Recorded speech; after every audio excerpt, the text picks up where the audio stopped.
धाकड़ खबर, बेखौफ जुबान, बेबाक अंदाज। धाकड़ खबर के न्यूज रूम से मैं आपके साथ हूं अकरम रईस खान। लगता है बनारस में इस बार नरेंद्र मोदी की राह आसान नहीं होने जा रही है। हर रोज जो खबरें आती हैं उससे साफ लगता है कि नरेंद्र मोदी की राह में बहुत सारी मुश्किलें लगातार खड़ी होती जा रही। आज 16 अप्रैल 2019 की सबसे बड़ी खबर अगर कहा जाए तो यही कहा जाए कि ओम प्रकाश राजभर, जो खुद उत्तर प्रदेश के अंदर भारतीय जनता पार्टी के साथ सरकार में हैं, उन्होंने सबसे बड़े नेता भारतीय जनता पार्टी के प्रधानमंत्री नरेंद्र मोदी के खिलाफ यानी कि अपना प्रत्याशी खड़ा कर दिया है। क्या है ये पूरी खबर और कैसे इस खबर को देखा समझा जा सकता है, इस पर जाने से पहले छोटी सी एक अपील आपसे करना चाहता हूं। अगर आप लोग यूट्यूब पर देख रहे हैं तो हमारे चैनल को सब्सक्राइब कर सकते हैं।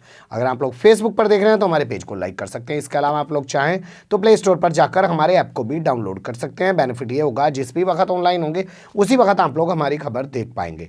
चलते हैं खबर की तरफ। तो आज की बड़ी खबर ये आ रही है कि अभी तक सिर्फ ऐलान कर रहे ओम प्रकाश राजभर ने वो करके भी दिखा दिया जिस चीज का वो दावा कर रहे थे।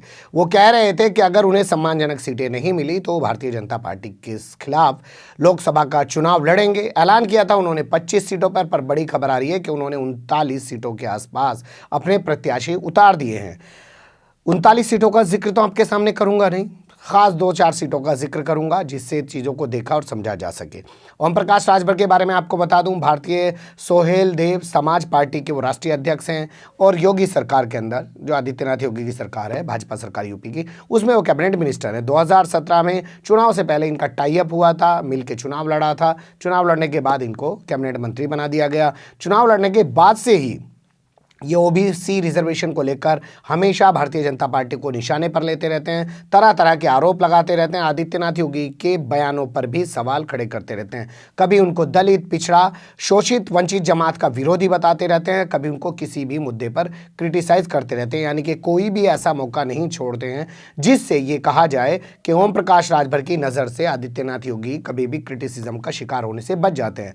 कभी उनके प्रोग्राम्स में नहीं जाते हैं, कभी उन पर आरोप लगाते हैं कि मोदी के गाजीपुर के अंदर रैली होती है, मुझे नहीं बुलाया जाता, आदित्यनाथ योगी को बुलाया जाता है। तरह तरह की उनकी चीज़ें चलती रहती हैं, कभी रुकती नहीं हैं। इसी बीच आपने खबर और देखी होगी, एक चैनल है, न्यूज़ चैनल उसको कहेंगे हम, एबीपी न्यूज़, उसने एक स्टिंग ऑपरेशन किया। ओम प्रकाश राजभर के जो निजी सचिव हैं यानी कि प्राइवेट सेक्रेटरी, उनको फंसा लिया स्टिंग के अंदर, या वो फंस गए, उन्होंने रिश्वत मांगी कुछ काम कराने के एवज।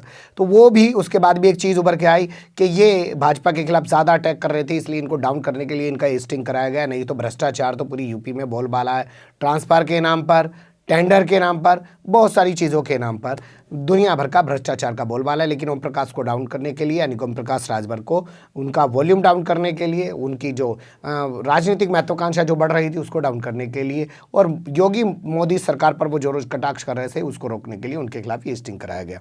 अब ताज़ा तस्वीर ये आ रही है कि उन्होंने आज तस्वीर पूरी तरह साफ कर दी और 16 अप्रैल 2019 को उन्होंने कह दिया कि अब हम चुनाव लड़ेंगे। 39 सीटों पर उन्होंने बताते हैं अपने कैंडिडेट घोषित कर दिए। लेकिन सबसे बड़ी चीज़ ये है कि बनारस के अंदर उन्होंने नरेंद्र मोदी के खिलाफ अपना प्रत्याशी घोषित कर दिया है, जिसका नाम सिद्धार्थ राजभर बताया जा रहा है, जो वहाँ के बीएचयू के पढ़े हुए हैं, किसान हैं। और उन्होंने कहा है कि मैं किसी के खिलाफ चुनाव नहीं लड़ रहा हूँ, मैं अपनी सोच, अपने विचारों के लिए चुनाव लड़ रहा हूँ, अपनी पार्टी के लिए चुनाव लड़ रहा हूँ। लेकिन माना सीधा यही जाए कि ओम प्रकाश राजभर ने सीधे सीधे नरेंद्र मोदी के खिलाफ कैंडिडेट उतार कर खुली भाजपा को चुनौती दी है। क्या भाजपा अभी भी उन्हें अपने साथ गठबंधन में बनाए रखेगी? क्या अभी भी वो आदित्यनाथ योगी की सरकार में बने रहेंगे? ये देखना दिलचस्प होगा, क्योंकि चाहते वो यही हैं ये सब करके। दूसरा नज़ारा देख लीजिए, राजनाथ सिंह लखनऊ से चुनाव लड़ रहे हैं। पिछले 35-30 साल से ये सीट हमेशा भाजपा के हिस्से में जाती रही। इस बार उन्होंने वहां से राजनाथ सिंह के सामने बब्बन राजभर को चुनावी मैदान में उतार दिया है। जबकि अभी लखनऊ का मामला तो बड़ा काफ़ी दिलचस्प है, वहां से किसी भी पार्टी ने अपना कोई प्रत्याशी, ना महागठबंधन ने ना कांग्रेस ने अपना कोई प्रत्याशी घोषित नहीं किया है। लेकिन ओम प्रकाश ने अपना प्रत्याशी घोषित कर दिया है, बब्बन राजभर। वो चाहते हर तरीके से यही हैं कि कैसे भी करके भाजपा उनको अपने गठबंधन से बाहर निकाल दे, उनको मंत्री पद से हटा दे, ताकि वो शहीद हो जाएं और पब्लिक के बीच में जाके बताएं कि भाजपा दलितों, शोषितों, पिछड़ों के खिलाफ किस तरीके से काम करती है। अब चलते हैं, क्योंकि मेन खबर मेरी ये थी कि बनारस में नरेंद्र मोदी की राह इस बार आसान नहीं हो रही है। हमने देखा नरेंद्र मोदी के खिलाफ चुनाव लड़ने का ऐलान कर चुके हैं भीम आर्मी के चीफ चंद्रशेखर आजाद उर्फ रावण। उन्होंने साफ कहा कि वो नरेंद्र मोदी के खिलाफ लोकसभा का चुनाव लड़ेंगे। इसी तरीके से बीएसएफ के वो जवान जिन्होंने वो पतली दाल और सूखी हुई रोटियां दिखाकर मांग की थी कि कार्रवाई होनी चाहिए, जांच होनी चाहिए, जांच तो हो नहीं, उन्हें बीएसएफ से निकाल दिया गया। वो तेज बहादुर भी बनारस से चुनाव लड़ रहे हैं नरेंद्र मोदी के खिलाफ।